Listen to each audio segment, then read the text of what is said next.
So we have some big news in the automotive industry because Jeep just launched the all-new Cherokee. I shouldn't say launched, more like teased, right? We know what it looks like, especially from the front end. They showed us a couple pictures. We know that it's going to have a hybrid powertrain. That's about all we know at the moment, but it does look good. And it might have a 4-liter inline six. Yeah, it probably won't. You don't think so? Or solid axles. I kind of doubt it, but it does look cool. I think it looks a lot better than the previous Cherokee, which one of our videographers used to have. Yeah, so the Jeep Cherokee, this is a tough car to design because there is one generation of Cherokee that is so iconic, you can't beat it. And people love XJs, ourselves included. Tommy owned an XJ. We've had, was that the only one that the company's had? We've only had the one. That's a bit of a crime. Yeah. A bit of a shame. We did have a Comanche, which is XJ-ish. But I was thinking about this case. Why do you think the XJ has so much enthusiast love around it that vehicles like the Chevy Blazer, the vehicles like the first-gen Ford Explorer don't have surrounding them? Isn't that interesting? I think it's a combination of things. For one, solid axles, which off-road we love, as do many other people. The 4-liter straight six, like me saying it or not, that 4-liter straight six, pretty solid engine. I know there's a lot of people out there that just refuse to believe the idea that there is such a thing as a reliable Jeep. That 4-liter is a good motor. Endless modifiability, so any kind of parts that you want to get for them.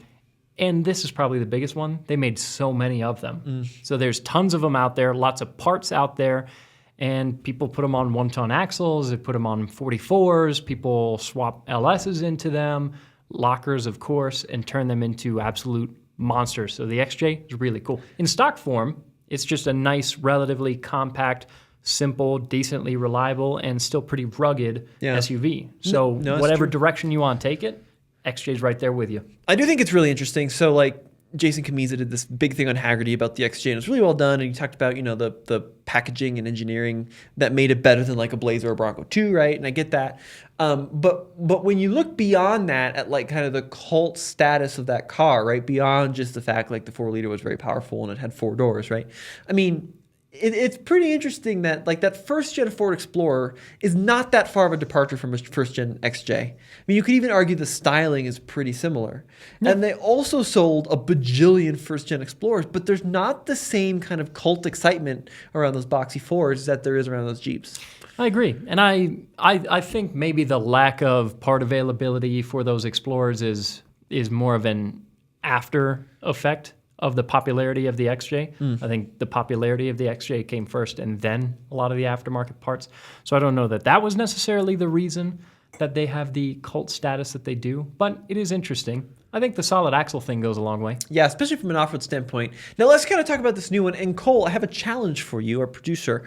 If you go to one of the Jeep social pages, like Instagram or Facebook or whatever, you might be able to play the teaser that they dropped for this car. And it's really interesting because when the Jeep Cherokee went away in 2001, it was replaced by the Liberty, which is one of my favorite cars that Case absolutely hates. But the Liberty was problematic for a lot of different ways, right? And then the new Cherokee came out, I don't know, about 10 years ago, and it was very different. But look at this ad, okay? So we're watching the ad, teasing the new Cherokee. Look how much they are leaning into the heritage here. Yeah, they showed a couple SJs even, so some older Cherokees, original Cherokees, which is pretty cool. But they're showing a lot of the boxy Cherokees. I saw very briefly, there you could see it for a moment. One of the previous generation Cherokees that's been discontinued for a couple of years now. But they're mostly showing images of the old school SJs and XJs. It is so funny kind of seeing the marketing push on this, because when the last Cherokee came out, they didn't really do that, I don't believe, right? They really kind of steered away because it was such a radical departure in design. Our buddy Mark Allen was the head of Jeep design at the time, and he did this crazy thing where he, separated the turn signal from the headlights, which people hated 10 years ago. Yeah, it wasn't my favorite thing either, but to your point, it was a radical departure, and it kind of took the Cherokee name into a very different direction. So it seems like with this Cherokee, they're maybe trying to steer back towards the big, boxy, traditional Cherokees of the past. Mechanically, underneath, especially since we know this is going to have a hybrid powertrain, I still think it's going to be fairly modern. as much as you would like to see your 4-liter and your solid axles, I would too. That's obviously not going to happen. I'm sure it's going to be fully independent suspension. This is a more compact machine, but that doesn't mean they can't make it pretty capable. And even the previous generation Cherokee that this is stepping in for afterwards, that Cherokee actually, especially in Trailhawk form, had some pretty decent capability. We'll talk about that a little later in the podcast when we get to the headline, which is most overrated and also underrated off-roaders. But so our friend Sam, Sam, he's a longtime journalist and engineer, and he's a host at the Wheel Bearings podcast. Great guy. He sent me an email after he watched our video on this car, and he said it may not have a 4-liter, but what if it had a Hurricane? That The would be 3-liter interesting. turbo. Yeah, how would I? It doesn't look like an incredibly long hood. You would have to make it transverse. Yeah, A transverse Hurricane. I don't know if they have a configuration for that. That'd be sick. By the way, why does the Wrangler not have a Hurricane? That would be interesting, especially in place of the Pentastar. Pentastar is a decent motor. We've got no problem with it. It's been around for a long time. It's a good, solid workhorse. They're pretty dependable. We've seen them at very high miles. Yeah.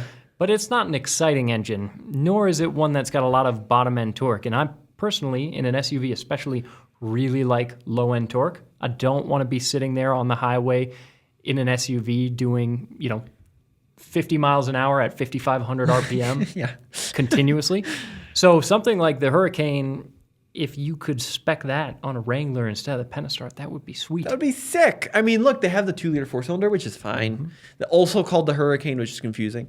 Let's name 2 different engines, the same word. Same architecture, I think. Then you've got the plug-in hybrid, which is fine. But like the Wrangler, in this JL generation, they've had V6 4-cylinder turbo hybrid, 6-cylinder diesel, 6-cylinder diesel, and the 392. and the American V8. So it kind of makes sense. Like clearly, this platform can take Pretty a adaptable variety of options, right? And it's a pretty long hood. I bet they could get a 3-liter under that hood. I'm sure they could too, and I hope that's something that they do. I believe that would benefit the Wrangler quite a bit because obviously that space is pretty competitive and it stays competitive. 4Runner is recently updated. The Bronco has a lot going for it over the Jeep. So if they were to introduce the Hurricane as an option, Pretty it sick. might bring a little extra life into the lineup. Yeah, and look, I mean, I think a lot of people miss the V8 that's gone, right? Definitely. I mean, honestly, and I still think this is a big marketing blunder, the thing that would have really crushed Bronco, so like Jeep had the Wrangler all to that category all to themselves for decades, right? Yeah. The last Bronco was like 95 or something, 96. That was a very different beast. But let's say 96 was the last Bronco, right? Then Jeep had 96 through 2021, right? And they had the TJ Wrangler, which was pretty cool and sold really well. They had the JK Wrangler, which was pretty cool, sold well. They had the JL Wrangler, and then Bronco came out, right?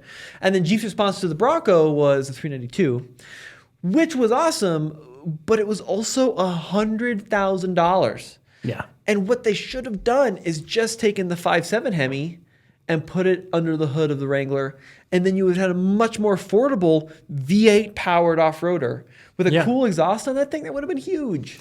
That's true. That would be interesting and compelling. It would still be expensive. It would be. Because even we had for a while here at the office as a long-term tester a Wrangler Rubicon that was about as base as you can spec a Wrangler Rubicon. Still had halogen headlights. And I'm trying to remember because this was now a couple of years ago. Did it even have cloth seats? Yes. And I want to say it was around 60? Yeah, low 60s? 60s? Maybe, high 50s. It was a lot of money. It was a lot of money. So if you imagine infusing that with a V8, it's still going to be probably 70, 80 grand. The problem is, and this is the Jeep problem right now, is it doesn't have to be, right? It does not have to be because I would imagine the development cost for that would be so much less.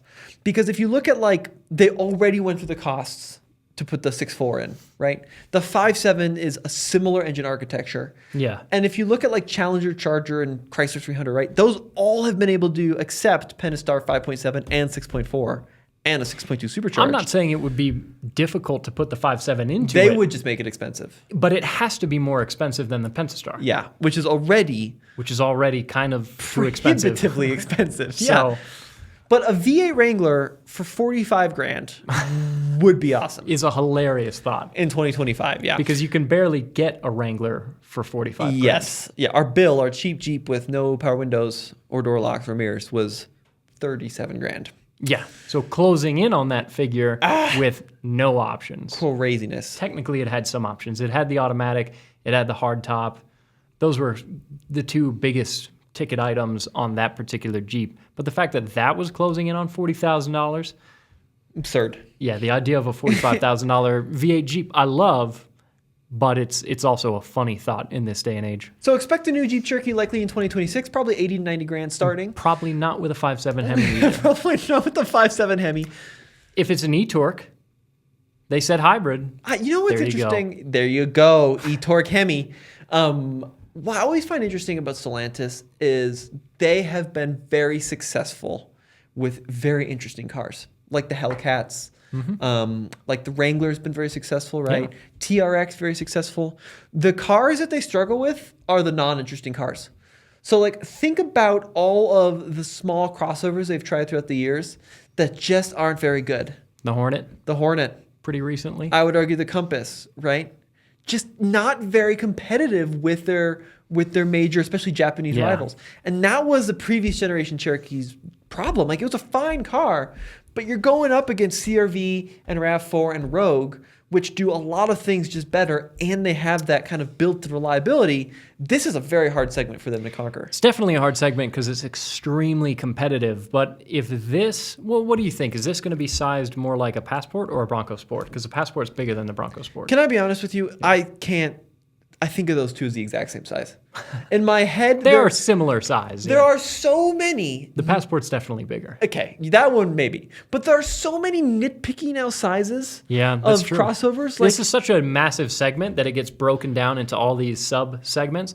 But basically, the way I see it, if this could be competitive in its running gear and off-road capability, if this could be competitive with the Passport Trail Sport or the Bronco Sport Sasquatch, that would be great. The particular model that we're looking at pictured on screen here, the one that they've shown so far, doesn't seem like the most rugged model that they'll offer because we don't see recovery hooks up in the front, which we know in the previous generation they did have. And we don't see a very knobby tire, so I don't imagine that this is a Trailhawk type of trim. So I think there will probably be more aggressive versions of the vehicle than this. And if those more aggressive versions could be competitive with that Bronco Sport Sasquatch, the Passport Trail Sport, then I think they could potentially have a winner. Well, I mean, what? Just go back to this because this grinds my gears. If you're a fan of this podcast, check out Carish, which is another podcast. Where Tommy's gears get ground all the time, usually by kitchen appliances. That's right. But that's a fun car-ish podcast called Car-ish. It sure is. You can find it on Spotify and podcasts. But so in my mind, does the Bronco Sport compete with the RAV4? Not really, right? But an Escape competes with the RAV4, and a Bronco Sport is the same platform as an Escape. So, what? Yeah, it's tough. It's a mess. Because they're all kind of the same. They're all kind of the same. So moving on to our next news story of the day, which I think is very interesting. Tesla Cybertruck has had a kind of tough year, right? Yeah. Kind of a tough year. But things don't seem to be getting a lot better. Recent stories have come out that Cybertrucks now are stacking up in huge quantities outside of Detroit. Yeah. Which is there's a little bit of kind of poetic justice there after Elon was so confident comparing this to F-150s and Silverados and Rams, right? And now it's stacking up in parking lots. There was definitely a big game talked about it. I remember the headline around 1 million reservations. They've sold quite a bit under 1 million of them, and they are stacking up in parking lots, so much so that some, I don't know, municipalities, whatever you want to call them, some areas are not too pleased with all of these metal triangles hanging out in their parking lots. Yeah, so this is on Car Scoops if you want to find out more information. But according to Car Scoops, only 40,000 were sold last year, well short of the 250,000 Teslas predicted, according to Forbes. And apparently there's a parking lot outside of Michigan, which is an ex-Bed Bath & Beyond mall, which is also kind of poetic justice that now there's, not going to say that it's not a defunct product, but it is a defunct company, Bed Bath & Beyond, right? Yeah. And apparently the city is very unhappy because there's just so many of them. Now Tesla has just launched a new rear drive Cybertruck to try to get some more interest in them. But things are, to say that it's outperforming any of the big three that's a stretch at this point. Yeah, it's definitely not outselling the F-150, but there's no surprise there. And that's not to say that we completely dislike the Cybertruck. There are definitely things that vehicle does very well. Yeah, and we tested one for quite a while. But it's definitely an interesting bit of news and a very interesting image seeing all of these brand new Cybertrucks parked door to door in a parking lot as far as the eye can see. So this got me thinking, with all these unsold Cybertrucks, what could be a good alternative use of a Cybertruck? For example, this is what I'm thinking. That slab-sidedness and the sharp angles. I bet you could stack one on its wheels and another one upside down on the flat surface. Right, I could see how they would kind of Jenga together. And then create a miniature Hoover Dam. Now that is an interesting use of a Cybertruck. If nobody's buying them, let's start using them to make dams. I've got a more practical use. What you got? Using them as batteries. Okay, that's fine. What about this? That's just fine. A lot of people have compared them to dumpsters. Why don't we just use them as mobile dumpsters? Got a full bed, they're lockable, right? Park these at music festivals and have people throw their trash in them. Someone's going to drive a Cybertruck through the front of our office. Also a good use. No, it's not, Tommy. That's a bad thing. Very good battering ram. It does seem like a lot of people have been driving through the fronts of businesses recently. That does seem to be a big thing, yeah. Comment below. Mostly in Subarus. If you've recently driven through the front of a business, drop us a comment below and send us that video. A Subaru doesn't seem like the best vehicle to do that with. Like either. that guy that drove through the dealership in his Subaru? Yeah. He was like upset. I think that happened twice. Yeah, he bought... Not the same guy. He Different bought people. Two different Subarus. Were they both in the Pacific Northwest where you're from, Cole? No, I think they might have been. One of them was like, I think in Salt Lake, and this guy bought a $4,000 Subaru, and then it had problems, and he was upset about the problems, and then drove it through the dealership. It's a bad way to deal with that. Really held up pretty well. Because I bet that gave the car even more problems. So here you go, Utah man. But here's the thing.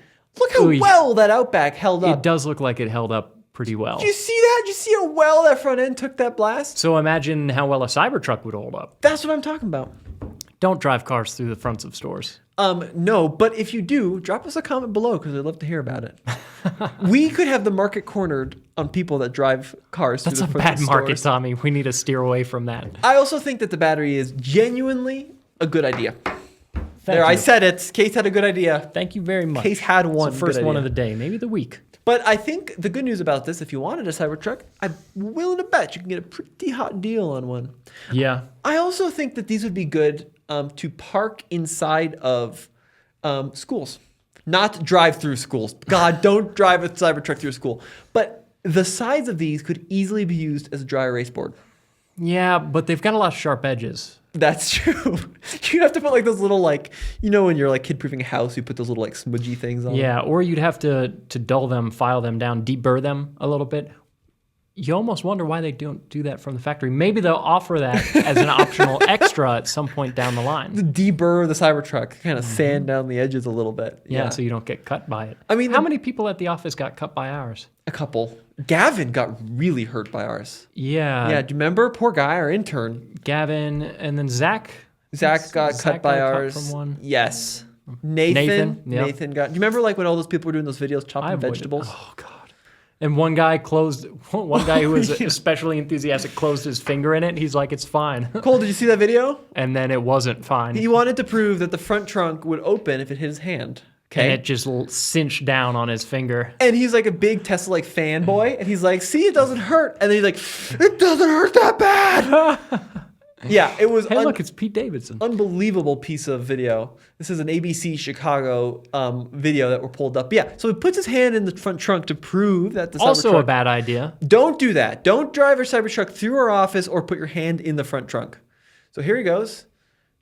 Still, he's all happy. He's showing off. Look, banana. Seems like the banana is fine. The banana got crushed in half is what happened. Okay, that time it was fine. So carrot got destroyed. Yikes. So he thinks So finger he's going to do finger. is way different from a carrot. It's okay. I'm not squeamish. So he's going to put his finger in the hole. Oh, his whole arm. Just whole arm. Oh! Okay, so the arm is fine. Arm is not cut off. Yeah, so he put his whole forearm in it, and that seemed fine. Okay, so now here comes the hand. This is like his palm. Okay, here it goes. Oh! The palm is fine. Not bad. Oh, this is not the video I was thinking. Yeah, it must be the wrong video. The wrong video. Oh, no. Uh-oh, here goes the finger. Oh, God! Oh, no! Oh. Okay, don't look. Yeah, really not good stuff. So, His yikes. finger is in bad shape. That's what has happened. Yeah, so all bad ideas. Anyway, cooking. Cook your vegetables. Chop the vegetables with the front end. With the Cybertruck. Cybertruck. And then cook it in the onward power in the back. Seems energy inefficient. So next story I want to talk about, this is actually pretty cool for those of you who are not into Cybertrucks, which is everybody on this podcast. The Toyota Celica might be coming sooner than we think. Recent reports by the Vice President of Planning and Strategy, Cooper Erickson, hinted that it might be an ultralight and advanced internal combustion vehicle. Which would be pretty cool because we're excited about, for example, like the Prelude name coming back, but I think a lot of people aren't excited about the powertrain on that car being basically the same powertrain you get on the Civic Hybrid, which is not the most compelling, heart-throbbing kind of powertrain. But if they could take a new Celica and make something a little more analog and a little more emotionally stirring with it, that could be pretty exciting. Yeah, the Prelude. Okay. Here's the thing. Let's hear it. I was born in the 90s, but I would not consider myself a 90s baby because I was 3 when the 2000s came Which around. is fair. Right? So That Prelude is good looking though. it is a very good looking car, but I don't really remember the 90s or the 80s or the 70s. I don't remember the 70s hardly at all. Weird. So I don't fully understand the appeal of the Prelude. Because I've seen the old ones and I think they're kind of cool, but they always seem like kind of sporty Civics. So I'm not really sure why people are that excited about them. Yeah, I think it's a similar feeling to the Miata, where it's a fun car, kind of a slow car fast type vehicle rather than fast car slow. Not that Tommy and I are fast car people at all. In fact, on our last podcast that we recorded earlier today for Carish, we were both looking at one of the modern Ferrari, one of 250. We had no idea what it is. I know what it was. It was an SF90 Sherman. Yeah, that is what it was. But we didn't get that immediately off the bat. We're not fast car people. We got it after we were told what it was by our non-car person producer. But even so, even though we're not fast car people, we're also, I guess, we're not slow car people either. Do we like cars at all? I don't know if we do. Dang. What year did the Corvette go from 1 headlight to 2 headlights? 1958. There you go. I got that wrong, and a guy said I'm not a car person. Yeah, that one bit of trivia, you not knowing that, completely negated the over a decade you've been here doing this. Anyway, if you're looking for an amateur clarinetist, I can drop my resume anywhere you want. But back to the point of the Prelude and the Celica. Yeah, Tommy and I, we're not huge JDM car guys. We're more French car guys, if we're being honest. Well, you say we. I'm not a French car guy. You like French cars? What's your favorite Which French one? car? I don't have a favorite, Tommy. The Citroën DS? DS? Sure. There you go. Big French Sure. car guy. He said sure. Huge French car guy, extremely enthusiastic. I like Japanese cars quite a bit, but I don't fully understand the culture surrounding Preludes, is what I'm trying to say. Well, especially for the amount of money. I think that's Yes. one of the biggest things. That's because the holdup. some of the iconic Integras, Preludes, Celicas, I get it. Yeah, I mean, if it's your dream car, it's your dream car is your business, your money, how you spend it, totally up to you. I've poured a bunch of money into an old Land Rover, which is objectively a terrible thing. So, I'm not one to pass judgment.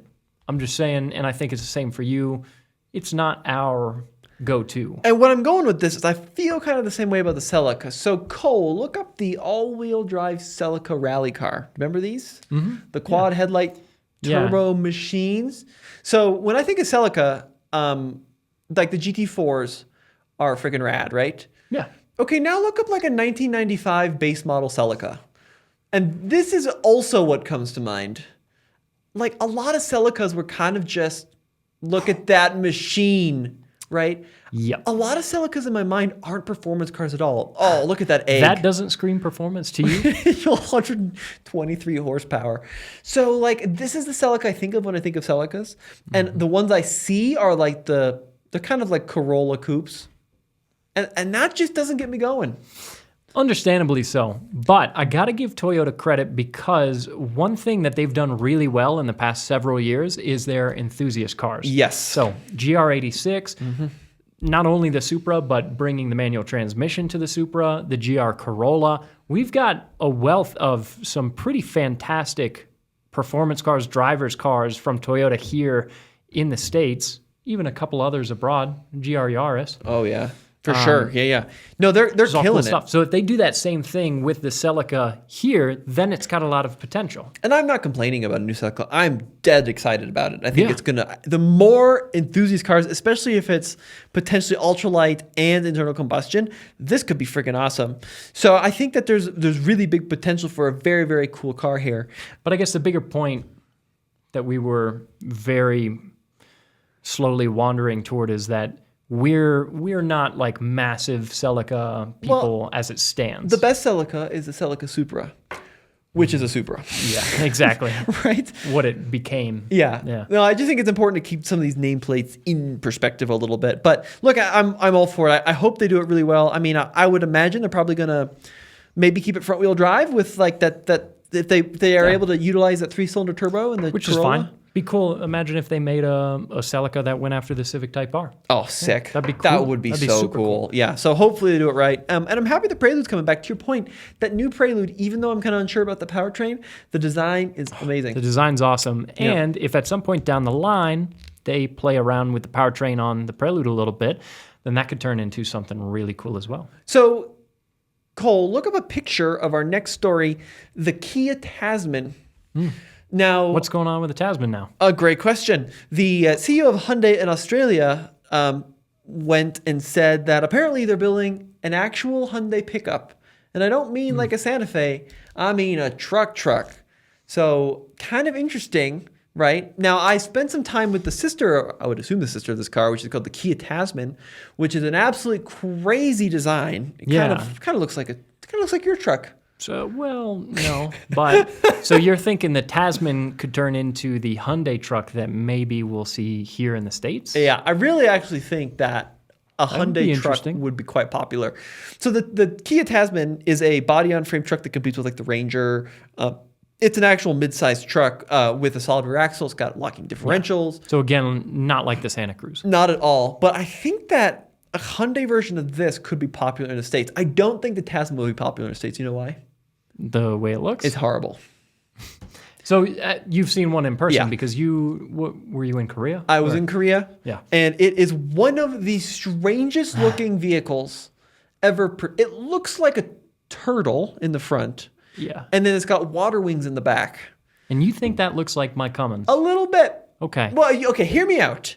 So the Cummins. I stopped listening immediately. The Cummins is known for that like Kenworth design. Yeah. Where you have the headlights down low. The Louisville Slugger. The Louisville Slugger. And then you got the elevated grille. Kia Tasman. It does have headlights and a grille, I grant you. Yeah, but look at that curve on the hood. That's just a 12-valve Cummins look. Maybe. That's a tough pitch, Tommy. That's not the hill to die on. But the truck, in my opinion, is not a looker. It had amazing interior. It was very, very well cushioned and padded and had all sorts of really cool tech in it. You can have it with a diesel engine and a manual transmission, which would never come to the States, but should. So I think the truck itself is actually cool. I just think that Americans could not get past the look. But Hyundais don't always look like the Kia counterparts. That's true. So it could be kind of cool. Sometimes they style them very differently. What do you think of that see. Ranger HD truck? The Ranger HD is super cool. We had the Ranger Raptor for a while, and we loved the Ranger Raptor. It was one of our favorite pickup trucks. Definitely my favorite truck of the year last year. Probably one of my favorite trucks we've ever had, especially price considered. $55,000 for a Ranger Raptor is not a tiny amount of money, but for what you get, lockers, a lot of power, a lot of torque, great suspension, not too bad, but that's not it. It would be sick if it was. Look at that dually Ranger. So there you go. They can do that Motor Trend article. So here it is. So for other markets, though, they showed off this upcoming Ranger Super Duty, and this is possibly even cooler than the Ranger Raptor. You think it's cooler? I think so, because here's what makes it cool. The Ranger Raptor sacrifices a fair amount of utility in order to be a purely off-road truck, a high-speed, desert-running, long suspension travel, wide-body off-road truck. This actually increases the capability of the truck as a utility vehicle, but it still gets you a lot of rugged off-roady features. So this is kind of like, I think it's a wider track than a standard Ranger. It's got box flares. It's also, I think it's an 8-lug. Which is crazy for a mid-sized truck. Check that out. Zoom in on there. Yeah, that's pretty crazy. Yeah. Yes, 8-lug. So they beefed up a lot of the running gear, substantially so. And you've still got enough rugged accessories on it that you could take it down some pretty gnarly tracks. That's cool. This would never come to the U.S., so you know why? Because it's too cool? Because it's too cool, no. Because it would take sales away from the F-150. And I kind of see why this makes sense in Australia, because there are probably some instances like where you need the smaller size, but you still want some more capability. Like I think it tows 8,000 or 9,000 pounds. It's a huge amount. But in the U.S., if you want more capability, you just get a bigger truck, right? You get a bigger footprint. That's always the answer. But it is a pretty cool looking. It's a very cool truck. It's got a snorkel on it too. It's got it's got some heavy duty bumpers on that thing. Yeah, that'd be really cool. Yeah, super cool. So transitioning now to the topic of today, the discussion. I thought it'd be interesting. Keith and I were having a long talk in the car the other day about some 4-wheel drive off-road machines that are so overhyped, we think they're a little overrated. Yeah. And the thing about this too, which also makes it worth talking about, is that overrated is usually accompanied by overpriced. And underrated is usually accompanied by underpriced. So it could be some potentially useful consumer advice, or Tommy and I are just completely deluded and dumb and wrong. Also possible. Probably true. It depends on what vehicles we're about to bring up, because like with many vehicles, like with sports cars, like with pickup trucks, like with motorcycle brands, people are very cultish. They are cultish. And I'm going to lead off with the vehicle I think is most overrated. And now this is when the Cybertruck's going to come shooting through the office. Is the 200 series Land Cruiser. Dun, dun, dun, dun. Yes. I know. Case is looking for the ballistic missiles coming at us here. So we've owned 200 series Land Cruisers. I spent a lot of time in them. That's the 300 series, Cole. It's the last full, quote unquote, full size Land Cruiser sold in the U.S. It was like 07 through 21. Yeah, I made it for a long time. So super long. First of all, Case, kind of walk us through why people love 200 series. So there's a lot of sensible reasons to love the 200 series Land Cruiser. The 5.7 I-Force V8, especially over time, became a very venerable, durable engine. Pretty decent torque. Of course, these vehicles aren't super fast, but that wasn't really the point. This was also a flagship SUV, so it did come with a lot of comfort, a lot of features, although by the end of the production of this vehicle, it felt pretty dated. But still, being a flagship, had some niceties going for it and comfort going for it. Very durable running gear. The way that Toyota engineers these vehicles is to an extremely high standard, much higher standard for durability than usual with the Land Cruiser especially. A generally versatile and pretty rugged machine, solid rear axle, but independent front suspension, and reasonably good off-road. So those are the reasons that people love them. Now, okay, Cole. And a lot of parts that you can modify them with. Head over to bringatrailer.com, okay? And then in the search bar, look up Land Cruiser Heritage. Land Cruiser Heritage. I think that would be an interesting one that we could maybe showcase, and maybe we'll start to see. 2 words, Land Cruiser. Yeah, maybe we'll start to see my my reasoning here. Okay, so let's go scroll down. So the last one sold for $120,000, then $73,000, then $91,000, then $95,000, and then how about that 7,000 mile one? Yeah, let's click on that. So this is a 2021 Land Cruiser. Okay, it's got 7,000 miles on it, so it's a used car. It is. It is literally a used car. Granted, it's 4 years old. Slightly used. 4 or 5 years old. Right? Slightly used car. And it sold back in January of this year for $131,000. Which is a preposterous amount of money. Yeah. So for basically a stock Land Cruiser with the roof rack, it went for, and keep in mind, that's not some dealer asking $131,000. No, that was a bidding war, private seller. $131,000, right? My problem with 200 Series Land Cruisers is they're just not that good, especially the Heritage Editions. Now, I understand the appeal of the Land Cruiser because you kind of talked about the durability, absolutely. Right? And it is true. If you wanted to traverse to all 7 continents in the world, you would probably find a 200 Series somewhere kicking around. And we frequently do, right? That's the problem. I'm sorry, Brad, you don't need a 200 Series to go to Starbucks. Or to go to Uray, right? The issue with Land Cruiser, 200 Series Land Cruisers is like, I know they have that capability and the longevity, but for the average use case in the US, it's just not needed. No, and another thing to this vehicle's credit is that they do hold value really well. This was not a $131,000 vehicle when brand new. Like 90, maybe they were like 90 grand, I think. So it proved a very good investment, and there's a case to be made for that. But I also would make a case that if you're an enthusiast buying a vehicle, more so for the vehicle's sake than necessarily a financial investment, because I think in general, if you're trying to invest, you could probably invest in better things than cars. Yes. That's certified investing advice right there. Don't invest in cars if you want to make money. If you're spending $131,000 on a Land Cruiser, I'd be willing to wager that in 40 years and at 500,000 miles, you're probably not going to be in that same Land Cruiser, right? I think you're right. Now, Cole, the average person keeps a car 9 years for the record, and it's like 100,000 miles. Yeah. Most cars will make it 9 years and 100,000 miles. Modern cars. Even Land Rovers. Wow. Well, let's not get too bold here, Case. So, Cole, head back to the main page here and bring a trailer. Just look up URJ200. Let's just see what like a standard 200 series is going for these days, right? Okay, cool. Let's see some of the results here. Scroll on down there, Cole. So we've got a 2018 that sold for 54, a 5,000. That's not even a Heritage Edition. Someone spent $106,000 for a standard 2021 Land Cruiser. That's insane. But even like some of the early ones will still go for $25,000 to like $35,000 in some cases, right? Yeah. And the problem is, and this is my bigger problem with them, I just don't like driving them.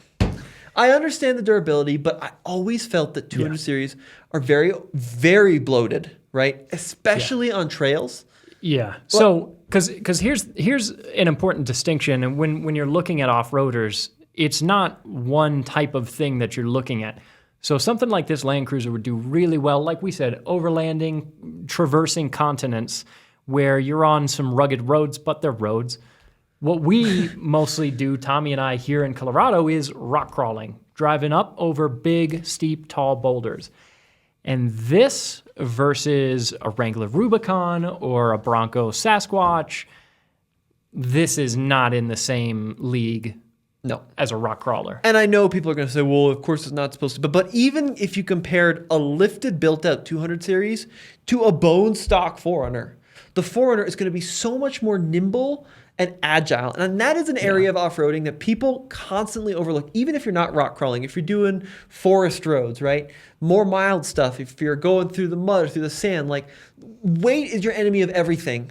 and 200 series are just inherently heavy. Yeah. And then people take an already heavy vehicle and they slap on sliders and roof racks and jerry cans and Steel bumpers, winch. exterior mounted spares. And then you end up with 7,500 pounds of pig and 381 horsepower. Yeah. Is not enough to get that thing comfortably down the road or a trail. Yeah, they're definitely a little overweight. Yeah. And So- I just like the prices and just keep scrolling down a little, Cole. Like even some of the early ones for 30 grand are just like mind blowing. There's a 10,000 mile one that sold for 84, one sold for 82.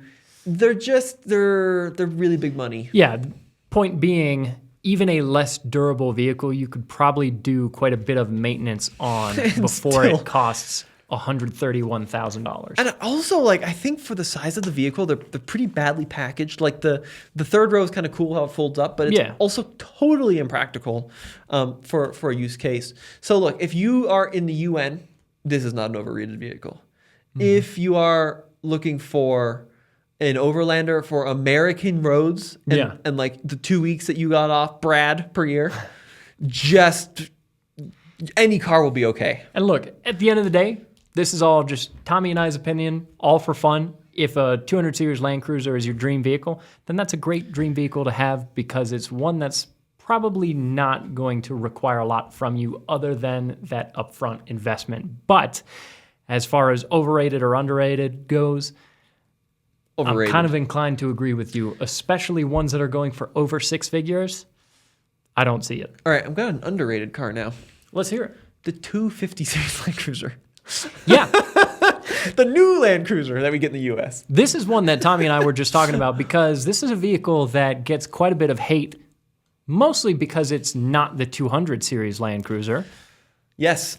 But this is a much more compact, much more nimble vehicle, full-time four-wheel drive, which is great. It's a lot more modern. In many ways, it's nicer on the inside than the 200 Series is because it's recently updated, whereas that 200 Series was aging pretty heavily. And I get it. There are limitations to this vehicle and its capability, and maybe there will be some limitations to its longevity, which I think is one of a lot of people's big concerns.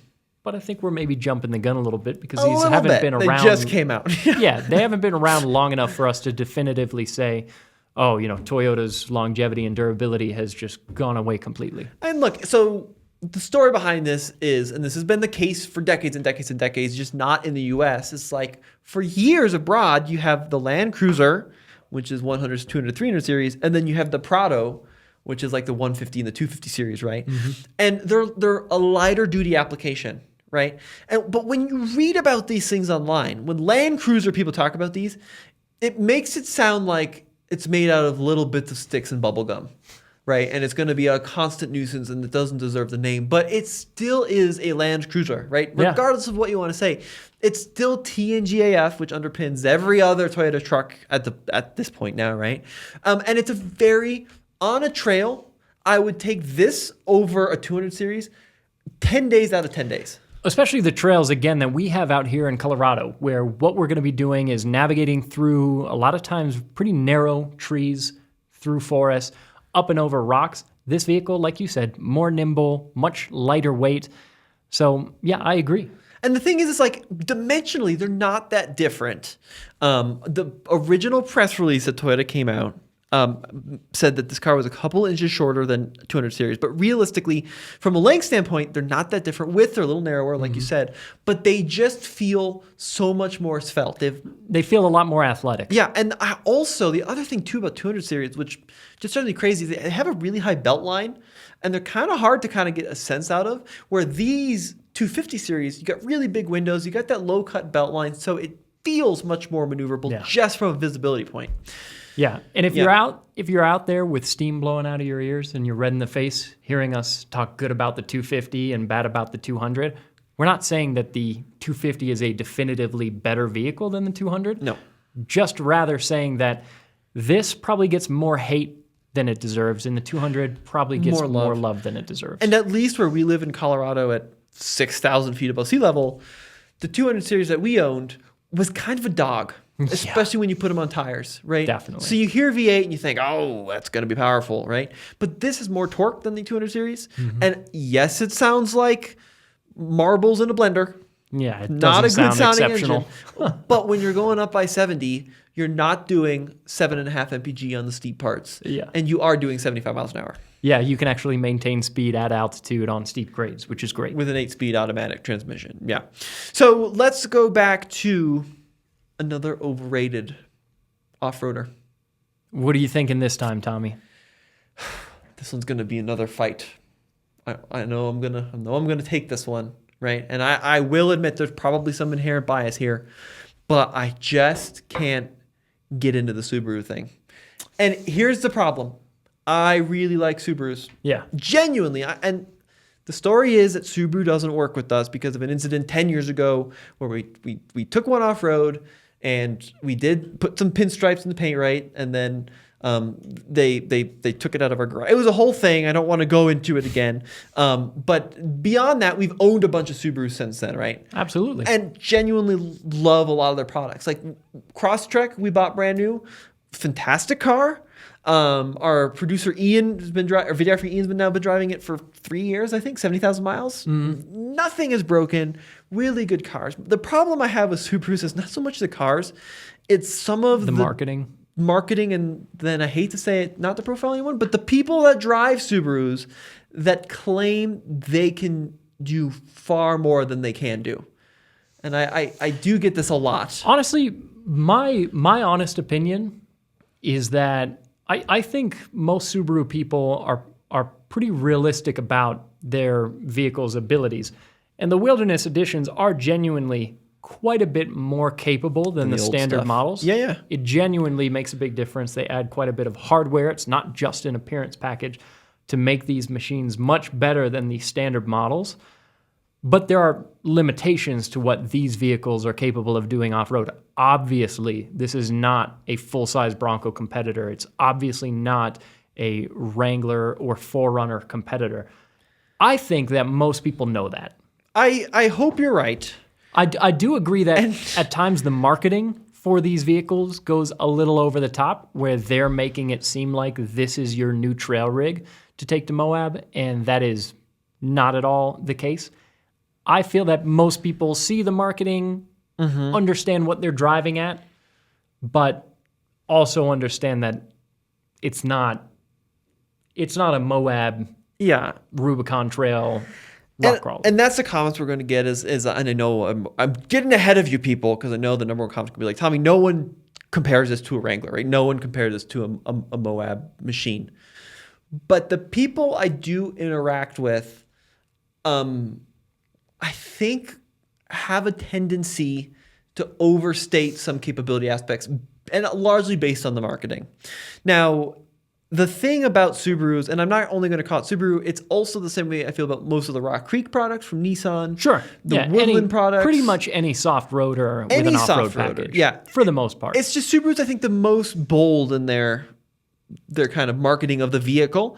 The thing that Subarus are missing, along with the RAV4 Woodland, even to some extent the Bronco Sport Sasquatch, well, that's a little different situation, is, in my mind, to have a vehicle that I personally am comfortable using, even on relatively mild situations. The thing it needs is not cladding, right? It doesn't need crazy amounts of underbody protection. A mild all-terrain tire. Doesn't need a mild all-terrain tire. It doesn't even need 9, 10, 11 inches of ground clearance. The most important thing I look for if I'm going to go off-roading is low range.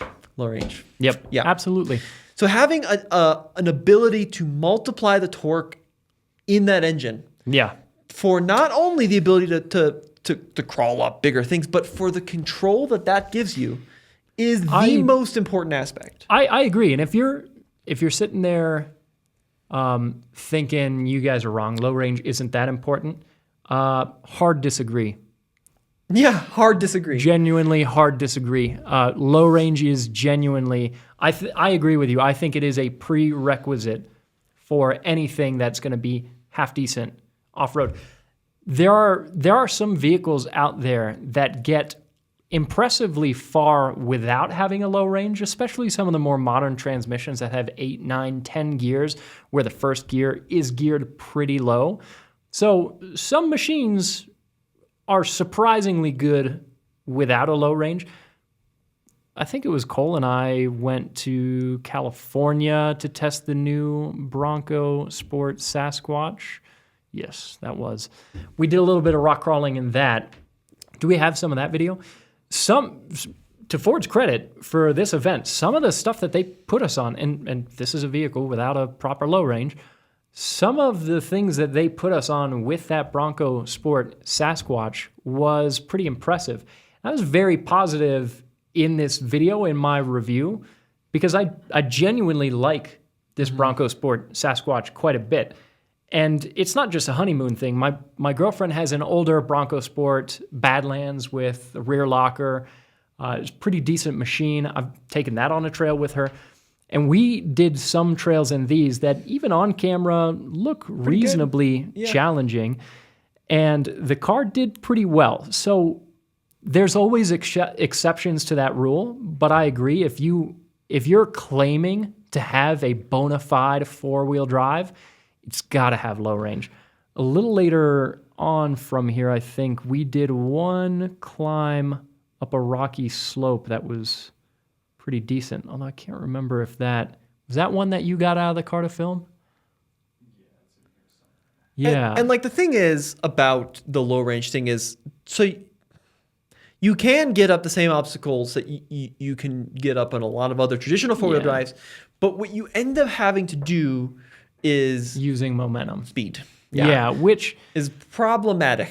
Yeah, in general, the using momentum thing, not our favorite because it obviously brings in, oh yeah, there it was kind of toward the beginning. I think it ended up just getting used as a B-roll shot in this video.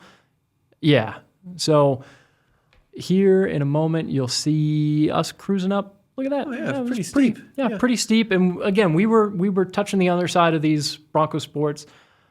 Yeah, so I mean, there's a lot you can do, right? And I know, and I'm constantly amazed, genuinely, about what some of these like Instagram Subaru guys can do. Yeah. And they've got way bigger balls than I do, which is not saying much because I don't have many big balls. But to your point, because I've heard you say this in a video before, I think it's pretty funny, but it's also very true. There's a lot of times when we're testing vehicles, especially with how we operate, what we're trying to accomplish, that we intentionally go slow up obstacles because we want it to be difficult. My favorite quote of yours about that is, with enough momentum, you could get up this feature in a Mustang. Yeah, which is true, yeah. But that's not the point. You can get a NASCAR through Moab once, right? Yeah. Like I could do the hot tubs in a NASCAR once, right? Yeah. But the car would break and I would break, right? So the whole point of a low range is that it not only gives you more climbing ability, right? It doesn't give you any more traction, but it gives you the control you need to tackle these more difficult things. And even it's not even like the difficult things. Like the number of times I've been on a mild trail where out of nowhere it'll go from a 2 to like a 4 or 5 and then back to a 2. And in that brief 3-minute period where you got some bigger rocks or some bigger hills, the amount of heat and stress you can build up in the drivetrain is immense without a low range. The other thing that I've had happen so many times in vehicles without a low range is you pull up to a steep climb, an obstacle that you're trying to drive up.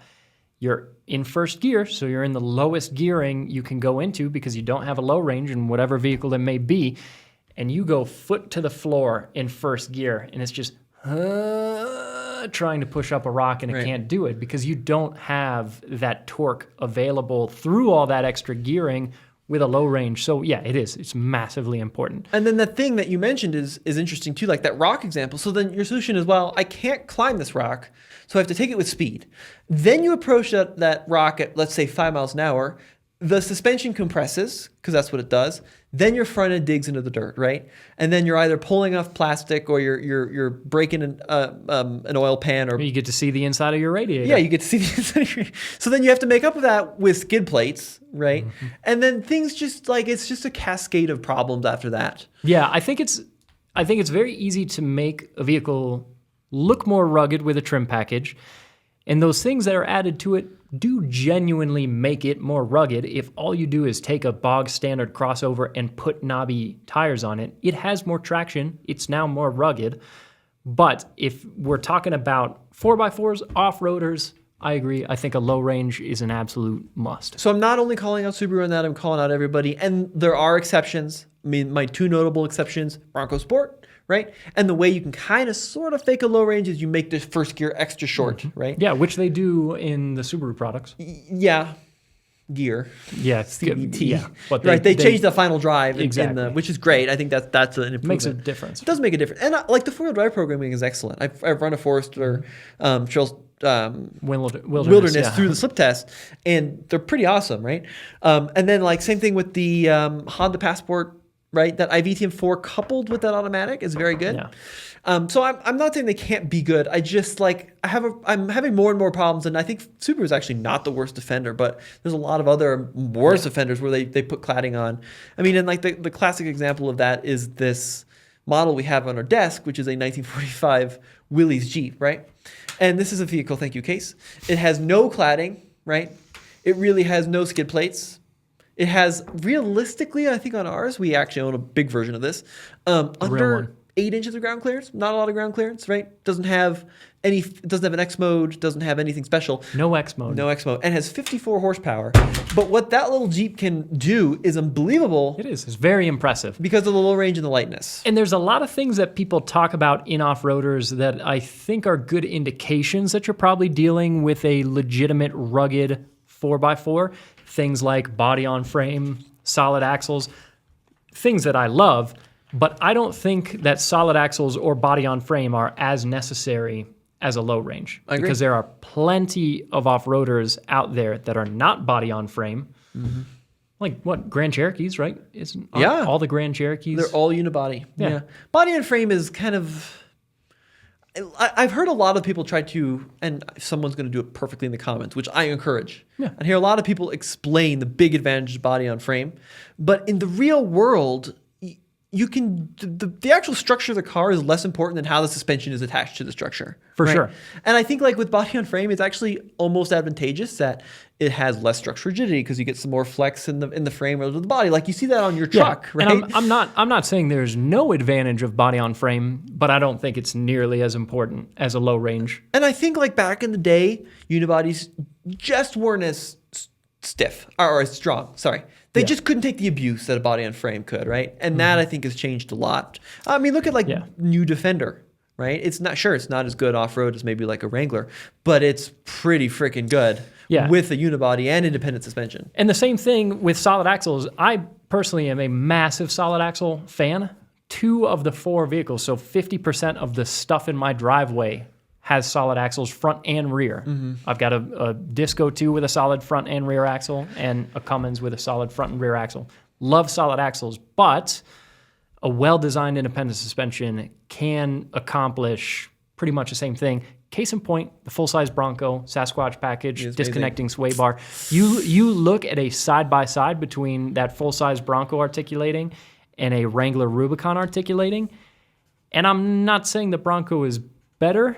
It's maybe marginally less articulation, maybe, but it would take a keen eye to tell. I remember when we did a video with a side-by-side articulation comparison between the two, people were going back and forth, going at it in the comments, because it's just not, it's not plain as day. It's not obvious. Yeah. So a well-designed independent suspension can also be really effective, but low range, there's no replacing it. And that brings me to my next underrated car, which is actually a crossover, and it's one we briefly touched on at the beginning.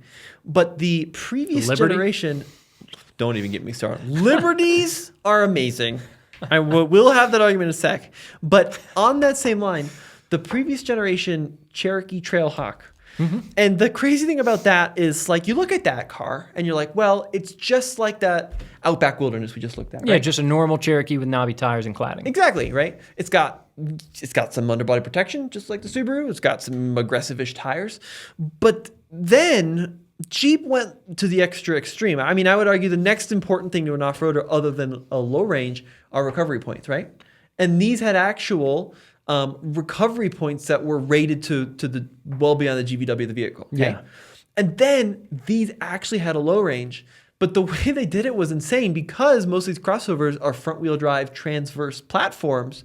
What Jeep had to do was give it a low range in the front and then give it another low range in the middle because there's no transfer case, or in the back, which is because a there's no very, transfer case. very strange solution to the problem, but it kind of worked. It worked incredibly well. Yeah, so you had two, essentially, quote unquote, two transfer cases, one in the front, one in the back axle, and then they had mechanical locking diffs. And this is another one that is going to be chalked up, especially from Tommy, because he's a big fan of these, as an underrated off-roader. I think these are very underrated. Yeah, the Cherokee Trailhawks are incredible. Liberty and Renegade as well. I know Tommy likes both of those Jeeps. Listen, Renegades aren't very good off-road because they don't have the gearing and the power. Mm-hmm. But Liberties are very good off-road. In the development of Liberties, they ran them down the Rubicon Trail. Yeah, so pretty impressive. There is some real baked-in capability there with some of these smaller Jeeps, which is pretty cool. Another category of off-roaders that are now becoming legal in more places, Colorado included, there's legislation coming up that's supporting some of these vehicles, are some smaller Japanese K-car off-roaders, for example. And it doesn't even necessarily have to be a K-car. Something like a Suzuki Samurai, or we tested at one point a very cool one that we did a video on. It was a Mitsubishi Pajero Mini. Yeah, because there's a Pajero Junior and a Pajero Mini, and we did videos on both, but I think the smaller one is the Mini. Yeah, the Pajero Mini is really cool, and it's basically a Samurai, but with independent suspension and only sold in Japan. And this was a crazy vehicle. It had like 5 valves per cylinder and some interesting bits of tech. Was it stick? It was a stick. I think it was a stick. Yeah. These are awesome. Any lockers? No, but it had a low range. Look at the little hood scoop, though.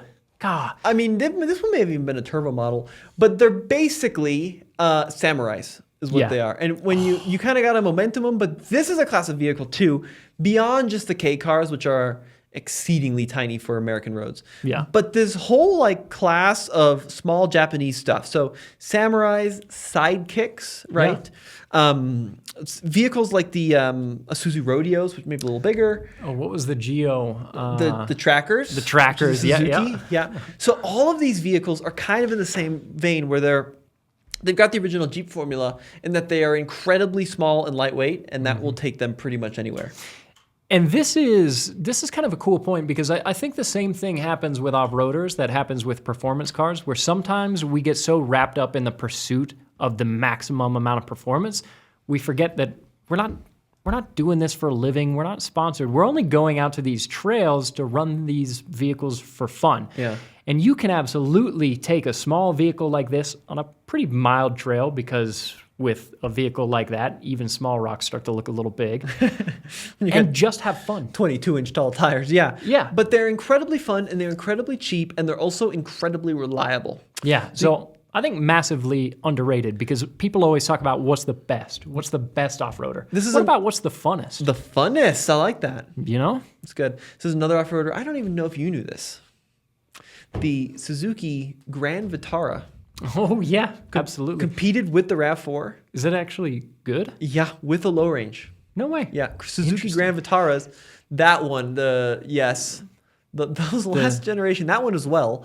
They're hideous, but they are incredibly good off-road. There are some interesting vehicles out of similar era to this that I think most people didn't realize that some of them were body on frame, some of them had like the Kia low Sorento. Range. Yeah, like the original Sorento or the original Mercedes ML that was intended to replace the G-Wagon, which is a terrifying thought. Mm-hmm. Horrifying shot. Glad that didn't happen. And I'm not.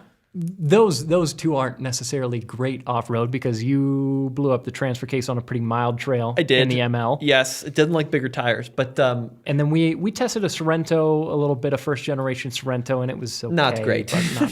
But kind of interesting little bits of history there. And then I've got one more very overrated off-roader, which we'll talk about. It's actually a class of overrated off-roaders.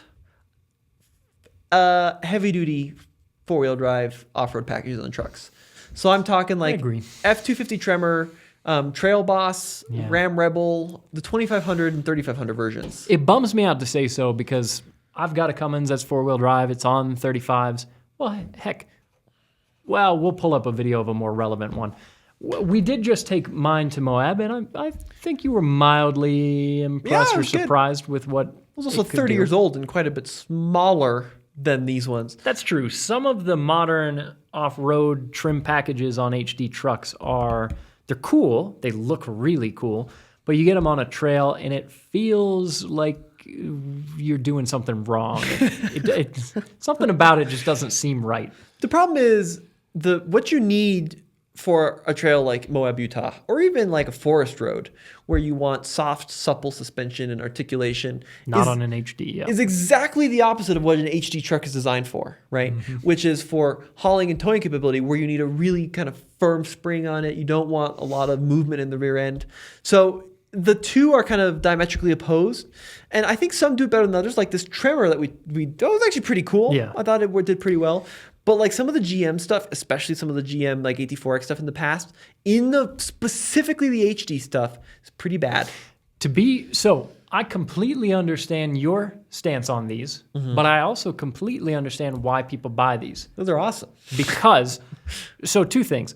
For one, these vehicles, they're Swiss Army knives. They're work vehicles. So it's something that you could take a road trip in, put all your stuff, put your family in, go long distance, get reasonably good fuel economy if you get a diesel. You could hook up a trailer to it and tow any amount of weight. You could haul around your project car or a camper. You could throw a ton of stuff in the bed, go to Lowe's, Home Depot, pack a bunch of stuff in there, get projects done. And if you get one of these with an off-road package, you can do all of those same things, in more rugged places. This is obviously not meant to compete, again, with a Wrangler or a Bronco or a 4Runner. Sure. It's not where they're being cross-shopped, but it's a package that you can add on top of one of these trucks where if you're going to be towing a trailer in Colorado in the winter, the more aggressive tire and the rear locker might get you out of a bind when you're hooked up to a trailer in a dirt parking lot full of snow and ice and mud. True. Yeah, better tires too. Yeah, that's a great point. But if you're looking for even a mild trail truck, the problem with most of these, and you can see it in the tire placards, right? Like these are designed to be aired up to 70 PSI in some cases, right? So then you got to air them down to 20, which on 35s with a compressor, 20 to 70. Bit of a weight. Takes a while. And then, I mean, like the best version of the off-road HD truck, I think we probably both agree, is the Power Wagon. Yep. And that works mostly because of the thing that people hate about the Power Wagon, and that's the fact it doesn't have a diesel. Because these diesel engines have such an enormous amount of mass over the front end of these trucks, right? It is just so unfortunate when you're off-road. It doesn't make it any easier to crawl that front end of the truck up a rock feature. Yeah. I can tell you from experience, It's as pretty I think crazy. most people can. And they'll do it. You can make it happen. But it feels out of the ordinary to It's do. like having an anchor on the front end of your truck. Yeah. It feels like you're driving over a trail in a building. Yeah. Or It's just a massive thing. a diesel engine will turn an all-terrain into an all-season. You're like, where's all the grip? And it's just because there's so much weight holding it back from forward momentum, right? So Power Wagon doesn't have it. Great, right? And the issue with the Power Wagon, same thing with all the other diesel trucks, and this is more or less not only Colorado, a lot of other places, but the trucks are just so wide, Yeah. right? And most of the trails in Colorado were designed as mining routes that didn't have the Power Wagon in mind in 1894. Believe it or not. So they can be really tough to get through trails. Yeah, and I've been impressed in the past with what people do with them. It's definitely possible. Like Justin King, for example, he has a Power Wagon. And I remember when he told us that he took that Power Wagon up Red Cone. Yeah, I know. I was impressed because there's some narrow spots on that trail, as there are in many trails in Colorado. So I agree. They're very big vehicles for being on trails, but I still think that some of the off-road gear can add some versatility if you're going to be working and hauling in rugged terrain. So and I think I'm for them. The problem is, as Justin proved, and like we've taken full with trucks up Red Cone like the Hummer EV, is yes, they will do them. Technically, they are wide enough and you can do it. But you spend the entire trail looking out the rearview mirrors. Like genuinely, you just left mirror, right mirror, I'm going to clear that tree. Okay, cleared that tree, left mirror, am I going to clear? And you never look forward. Yeah. Like it's an unreal way to off-road these HD trucks in Colorado. You just spend all the time looking behind you, not for stuff behind you, for trees that you just passed. Yeah, it's definitely not as much fun, but it is a cool sight. So that's one of the tough things when you watch videos of these massive trucks doing trails, lifting tires, spinning tires, and driving over rocks. on the internet, it looks really cool. Looks damn cool. But from the driver's seat, it's like, Yeah. Well, folks, I'm sure, and I know there are a bunch of overrated and underrated we haven't talked about. Maybe we'll keep going in a future episode. Yeah, because we didn't talk about Land Rovers once. Crazy. Which is an insane amount of self-control for We've Tommy gone and I. an hour and 8 minutes without Talking even, about off-roaders. not even one Land Rover. Crazy. Yep. Well, folks, we'll be sure to do that next time. So you want to stay tuned for that. That's going to be... You absolutely do. Absolutely We'll want give you to. the scoop. But as always, this has been Tommy. And Case. Head over to Carish if you want to find this podcast, but different. And be sure to subscribe to TFL Talk. We got more coming for you soon.